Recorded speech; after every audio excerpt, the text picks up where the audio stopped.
የጽንስ አፈጣጠር የምናይበት አልትራሳውንድ አናቶሚ ስካን ማለት ምን ማለት ነው? አናቶሚክ ስካን ማለት የጽንስን አፈጣጠር በዝርዝርና በጥልቀት የምናይበት የአልትራሳውንድ ምርመራ ሲሆን የሚታይበትን ጊዜ በተመለከተ በሶስተኛው ወር ማለትም ከ11 ሳምንት እስከ 13 ሳምንት ከ6 ቀን ወይም ደግሞ አምስተኛው ወር ከ18 ሳምንት እስከ 22 ሳምንት ባለው ጊዜ ውስጥ ሊታይ ይችላል።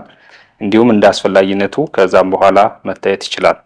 የሶስት ወር የአናቶሚክ ስካኒንግ የምንለው ሁልጊዜ የምናያቸውን የጽንሱን ጊዜ ቁጥሩን፣ የልብ ምቱን እና በተጨማሪ ከጽንሱ የአንገት ከበስተኋላ በኩል ያለውን በቆዳውና በአጥንቱ መካከል ያለውን ኑካል ትራንስሉሰንሲ የምንለውን የናዛል ቦን የምንለውን የአፍንጫ አጥንት አፈጣጠር እንዲሁም የፊትን አካባቢ የጀርባ አጥንት የጭንቅላትን አፈጣጠር እነሱን የምናይበት ጊዜ ነው።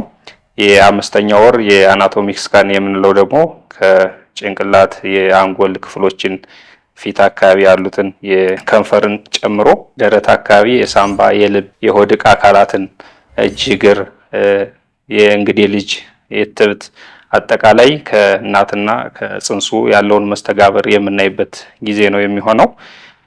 ጥቅሙን በተመለከተ ወላጆች በብዛት መጠበቅ ያለባቸው ኖርማል ነው። አብዛኛው ውጤት ኖርማል ነው የሚሆነው። በጣም አልፎ አልፎ ችግሮች ሊያጋጥሙ ይችላሉ። እነዚህን ችግሮች ቀላል፣ መካከለኛ፣ ከባድ ብለን ልንዘረዝራቸው እንችላለን። ቀላል ከሆነ የችግሩ አይነት መከታተል ይቻላል። ተጨማሪ ምርመራ ላያስፈልግ ይችላል። መካከለኛ የምንለው ችግር ከሆነ ቀጣይ ምርመራ ይኖራል። የዘር ምርመራ የምንለው ወይም ደግሞ ጄኔት ቴስት የምንለው በሱ መሰረት የሚወሰን ይሆናል።